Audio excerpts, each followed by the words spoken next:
For most children, Christmas is all about that one big day when you can unwrap the presents that have been cruelly taunting you from underneath the tree. By the time you reach adulthood, the build-up becomes more the thing. It's much more enjoyable than the reality of what is generally a rainy bank holiday Thursday spent with otherwise unseen relatives in some too small semi-detached house up north. At least that's my Christmas anyway. There has certainly been a great deal of anticipation and build-up for the National Theatre's Christmas show this year. Hex, a new musical based on Sleeping Beauty, finally reaches the Olivier stage, having been postponed and then finally cancelled last year after just a handful of previews by that ghost of Christmas past, COVID. That may not have been a terrible thing. Although it didn't reach press night last year, informal feedback suggested it was still a little bit messy. Perhaps an extra year, a few more workshops, a tweak here and there, and a mainly new cast would be just what was needed to bring this show up to the 2016's Peter Pan and 2017's Pinocchio. I didn't see it last year, so I can't say if the show is now improved. But if it is, I can't imagine the state it must have been in before.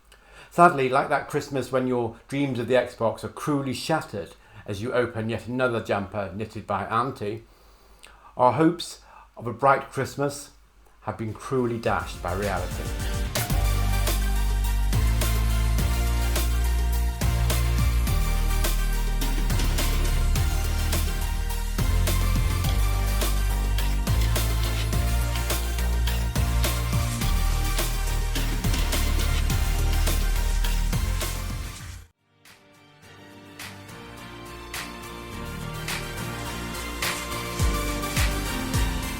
Though since then he directed Small Island early this year, Hex was the first show for which the National Theatre's artistic director Rufus Norris performed the non-administrative part of his role for 3 years. Years ago was the underwhelming Macbeth, so it's best forgotten. Hex certainly seems to have been his love child though. He has been there from the outset.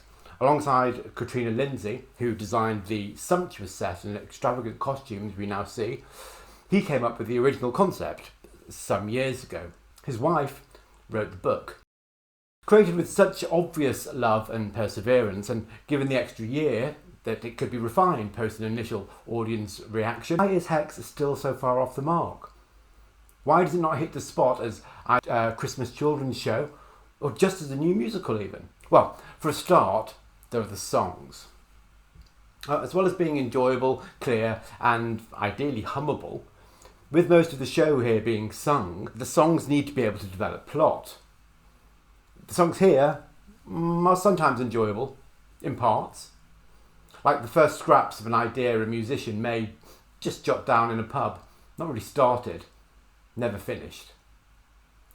Many songs here just seem to repeat the same line over and over and over again. Show set in the beginning, The One, takes its title literally and seems to contain no other lyrics other than the word one, which is endlessly screeched and wailed. Rhymes, such as, I think, the potential future classic, I'll build a trampoline when I am 16, may have been generated automatically by AI. Norris is also named as the lyricist.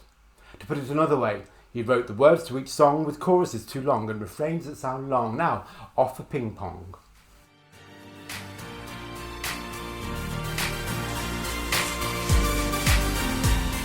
How about the story? Well, less of a story, more a collection of scenes with different origins that have been thrown together in the hope that they kind of gel. And they kind of do. The traditional Sleeping Beauty that we know is the starting point. So a bad fairy, Hex is a baby princess. Princess is condemned by a prick to a lifelong sleep. Prince saves princess with love's kiss. That's all wrapped up in the 100 years or so that pass during Act 1. At first, it seems this is the real story of the supposedly bad fairy and explain why she isn't really bad. Played for laughs by professional singer and folklorist Lisa Lamb, her singing style may be a question of taste, head hanging back and eyes closed as though she's performing one of her gigs, but her fairy isn't really bad. Here she is, well, I'm not sure what she is, or why she is dressed like a street urchin, or why she has an Irish accent, or why she employs a horribly grating screech each time she performs or pretends to perform magic. This low fairy is outcast by the other high fairies for being wingless. I don't know why she's wingless, and consequently, perhaps, being too literal with her spells. It's implied the real reason she's outcast is because she's working class and slightly stupid. I never knew fairies were intellectual snobs and there was a class divide at play, but there you go. Just as we're trying to work our heads around the fairy, other elements keep piling on.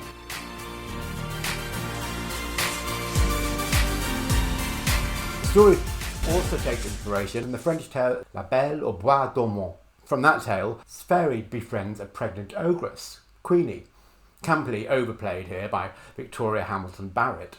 Together they co-rear her son. She becomes anti-fairy. Unaware of his mother's ogreicity, the son becomes the prince who kisses the beauty. Prince and princess immediately have babies. They're 16, bit tasteless, but leave that. Princess meets prince's mother, and prince's mother eats the babies, followed by the heart of the princess. Or at least she thinks she does. The scene where Queenie believes the children are being cooked for her and then eats them is a questionable choice for a show that's marketed towards children. And the scene goes on and on and on and on, becoming as tediously repetitive for the grown-ups as it may be nightmare-inducing for the little ones. We're given fragments of stories like this that never really conclude. Each one takes far too long to tell and then gets dropped before the same is done with another fragment, seemingly from another story.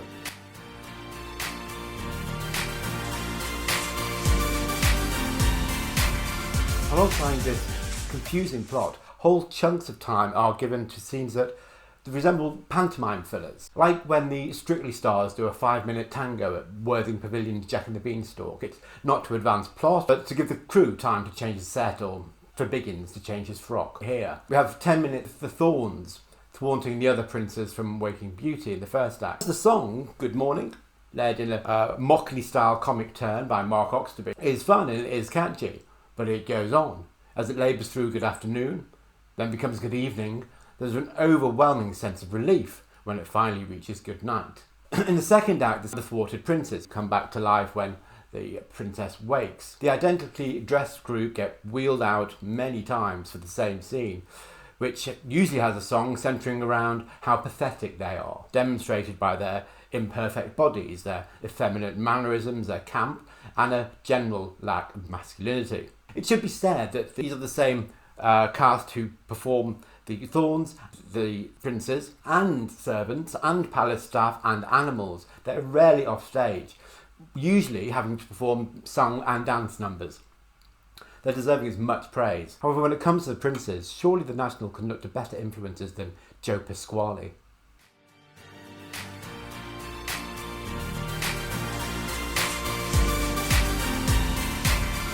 So much time spent or wasted on so little purpose. It's impossible to know what this show is trying to say. Instead of a clear through line or focus, there's an attempt to pull it all together in the finale song, On the Inside. On the inside, the sun still shines, and the rain. It's a well-worn message of just being yourself, it's what's inside that counts. It may well have been an afterthought. It's generic enough to work, but at the end of any musical. Done well, a Christmas show at the National Theatre can be magical. It can be exciting. It can enthrall both children and adults. I really wanted to like Hex. I was predisposed to liking it. But it's just like those Christmas days of childhood. The anticipation vanquished by just another well-meant but ill-fitting and completely forgettable Christmas jumper.